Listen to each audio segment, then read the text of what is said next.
Hey everyone, welcome back to Corporate Decoder, the place where we peek behind the curtain to see if these companies are really as shiny as they seem. And folks, today we're looking at MySize Incorporated, and let me tell you, it is all about the incentives. Before we dive in, if you love getting these unfiltered breakdowns of corporate filings, make sure you hit that subscribe button, and for more real-time insights and to connect with other decoding enthusiasts, join our Discord community. The link is in the description below. MySize Incorporated is filing a current report, essentially telling the world what is happening right now. It's the 15th of December, 2025, and this report is all about changes in leadership and, more interestingly, how they're rewarding their top brass. So what really caught my eye here is item 5.02, which deals with changes in directors and key officers, and crucially, their pay packages. This is where the story really unfolds. On the 15th of December, the company's compensation committee decided to hand out some restricted stock awards, or RS awards, to their top executives.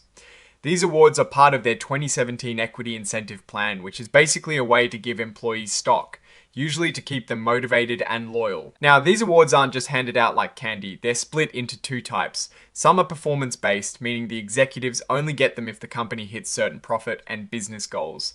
Think of it as a bonus for doing a really good job.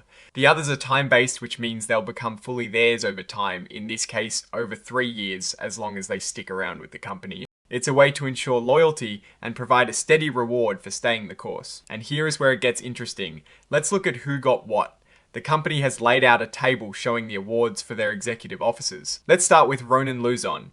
The Chief Executive Officer, he is getting a hefty chunk, 125,000 performance, based awards and 75,000 time-based awards. That is a significant bet on him driving the company forward to meet those profit targets. Then we have Sombrero Saralegui Borja, the Chief Growth Officer. He's been granted 60,000 performance-based awards and 50,000 time. Based awards, you can see the company is really putting emphasis on growth and rewarding those who can achieve it. Billy Pardo, who wears two hats as Chief Product Officer and Chief Operating Officer, is receiving 20,000 performance-based awards and 40,000 time-based awards. This shows a balanced approach, recognizing both immediate performance and long-term commitment for his dual role. And finally, Oren Elmalaya, the Chief Financial Officer, is awarded 30,000 time-based awards. It is interesting that he doesn't have performance-based awards listed here, but 30,000 time-based awards are still a significant reward for his role in managing the company's finances. A little detail here about Sombrero's awards. 10,000 of his time-based awards are already his, meaning they vested immediately. This could indicate a prior agreement or a recognition of his immediate value. These awards are being granted under a standard agreement that was previously filed. This isn't a new plan, but rather an implementation of an existing one, which is common practice. It means the framework for these awards has been vetted and approved before.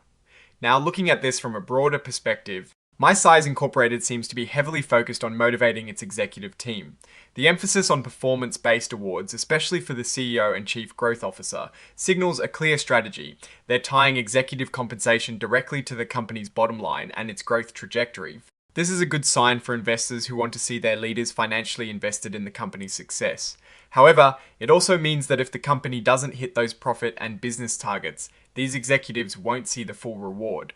The time-based awards, on the other hand, are a classic retention tool. They encourage executives to stay with the company for the long haul, ensuring stability and continuity in leadership. For the CFO, with all time-based awards, it suggests the company values consistent financial management and stability over immediate performance metrics, which can be a valid strategy depending on the company's current phase.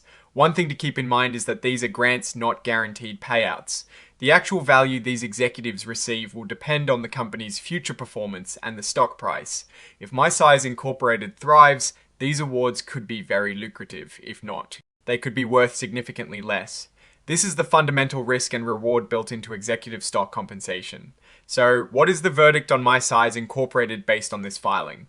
They are clearly investing heavily in their leadership team, aligning their incentives with the company's success. The strategy appears to be a push for growth and profitability, with a focus on retaining key talent. The main risk is whether they can actually achieve the ambitious targets set for these performance-based awards. If they do, it could signal a strong upward trajectory for the company. If they don't, it might indicate that while the intentions are good, the execution or the targets themselves are out of sync with reality. Alright, that is our breakdown of My Size Incorporated's latest filing. What is your take on these stock awards and what they signal for the company's future? Do you think this is a smart way to motivate executives, or are there other factors we should be watching? Drop your thoughts in the comments. If this analysis was valuable, hitting that like button really helps us out, and subscribe for more deep dives into the world of corporate finance. And don't forget to join our growing Discord community for more discussions and exclusive content. The link is in the description below. Thanks for watching. See you next time.